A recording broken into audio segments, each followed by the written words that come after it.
Assalamualaikum warahmatullahi wabarakatuh. Kembali lagi bersama channel Cikgu Online. Siapa tak dengar, saya Cubit.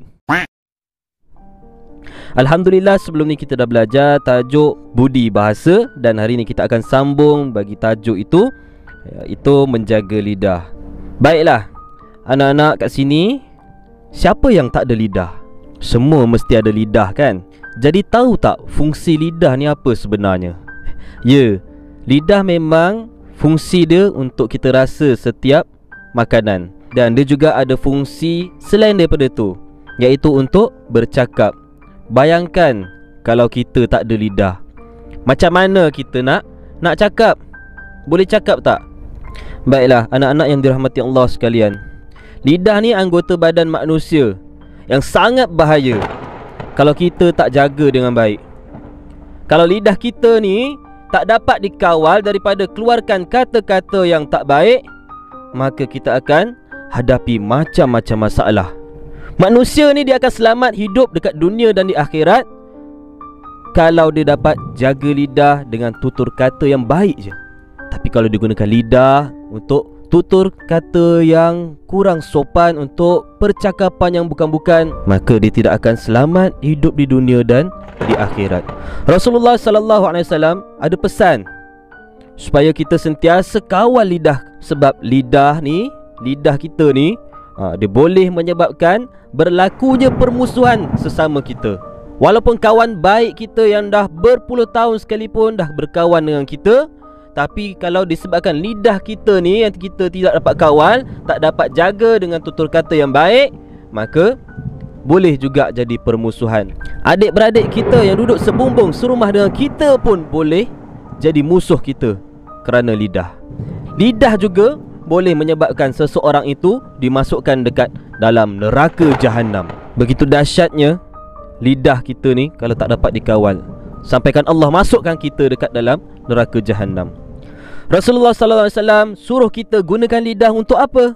Untuk berbicara tentang perkara-perkara yang baik, untuk berzikir kepada Allah Subhanahu wa taala. Dalam sebuah riwayat terdapat ada seorang wanita yang kuat amal ibadatnya, sentiasa puasa, tak pernah tinggalkan solat, sentiasa mengerjakan solat pada malam hari. Tapi wanita itu telah ditempatkan di neraka. Sebab apa? Ini disebabkan oleh akhlaknya yang buruk, suka sakitkan hati jiran tetangga dengan lidahnya.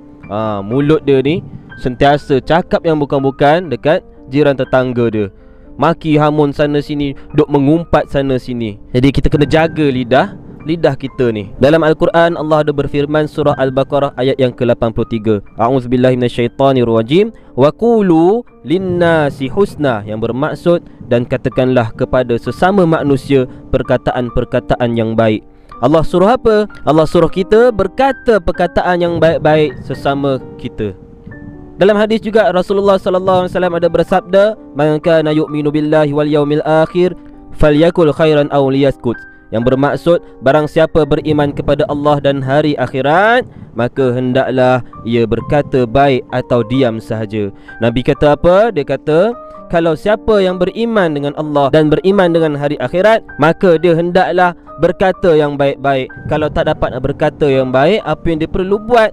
Berdiam diri sahaja. Seterusnya, panduan menjaga lidah.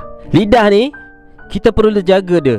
Supaya apa? Supaya tak keluarkan kata-kata yang tidak baik. Kata-kata yang tidak baik akan menyakiti hati orang lain, yang boleh membawa kepada permusuhan dan perbalahan. Antara panduan yang boleh dijadikan amalan untuk kita jaga lidah kita adalah yang pertama, bercakap apabila perlu. Kalau tak ada apa nak dicakapkan, lebih baik diam. Yang kedua, bercakap hal yang baik dan perkara yang benar.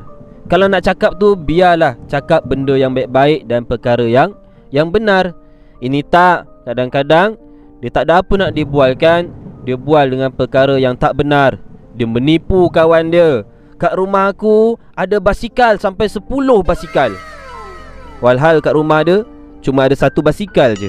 Yang ketiga, gunakan bahasa yang sopan semasa bercakap. Ni tak, kadang-kadang ada yang Cakap yang bukan-bukan. Sampaikan kawan dia tu manusia, bertukar, dipanggil jadi binatang. Ayam betul kau ni. Kan? Jadi kena ubahlah kat situ. Cakap tu biarlah sopan sikit. Yang keempat, elakkan daripada mengumpat dan hina serta mengadu domba.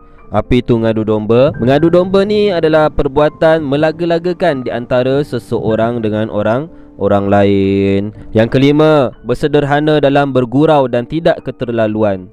Dalam Islam tidak melarang untuk kita bergurau sesama sendiri, tetapi apabila bergurau, hendaklah kita bersederhana, jangan terlalu berlebihan. Sebab bila kita bergurau terlalu berlebih-lebihan, nanti akan jadi pergaduhan.